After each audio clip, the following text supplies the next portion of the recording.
Հեղետորական հարց եմ ուզում տալ, հասկանալով որ պատասխան չի լինելու, կարիք էլ չկա։ Սարգիս Հարությունյանը եզրափակիչ ելույթում ընդգրկված է լինելու անուն ազգանունով թե ինչ է գործել, երբ որ հիմա մեղադրական այս ամբողջ իրավիճակում գոյություն չունի, ոչ մի կարգավիճակ չունի։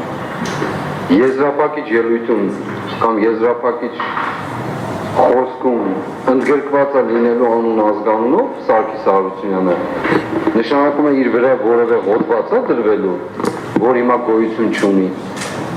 Եվ երկրորդ, մեղադրող կողմը ասում է, որ նույն կերպ պտտվում են, նույն կերպ պտտվում են, որովհետև դուք եք նույն կերպ պտտվում, որովհետև խուսափում եք պատասխանել, որովհետև պատասխան չունեք, խուսանավում եք տեղապես, ինչպես անցյալ անգամ ասել եմ, ինչպես մեղադրանքն է եղել լղոզված, որևէ մեկի հետ կապ չունեցող, այնպես էլ եզրափակիչ ձեր խոսքը, եւ այո, պարոն Սարգսյանը ճիշտ է ասում, ասեք ո՞րն է այդ հետագան, գնանք այդ հետագայից գանք։ Մեղադրող եք, բայց մեղադրանք էլ մի ներկայացրեք այն իմաստով, որ մարդիկ նույն ձևով պտտվում են նույն պոլեմիկայի մեջ։ Մի խուսափեք, չպտտվենք, մի խուսանավեք։ Եվ դուք վստահ եք, որ գիտեք, որ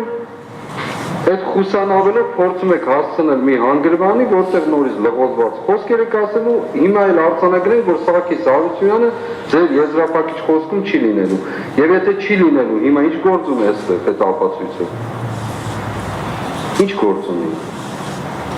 18 հոգի մարդ ենք այստեղ, չէ՞։ Մեղադրյալի կարգավիճակով։ Միգուցե էլի նորից առանձին չլինի, այն ինչ որ կարդում եք 18 անգամ, նորից էլ 18 անգամ կարդալու եք։ Նույն բանը, տառերով, ստորակետներով, վերջակետներով։ Բայց Սարգիս Հարությունյանը չի լինելու այնտեղ, որովհետև հիմա էլ չկա։ Ու դուք բերել եք ապացույց իբր թե ներկայացնելու եւ ճիշտ էր ասում եւ պաշտպանը։ Միգուցե նաեւ պատահական ինչ որտեղից հայտնվել է այդտեղ ուրիշ գործով։ Չգիտեմ։ Սա շատ կասկած հարուցող ընթացք է, շատ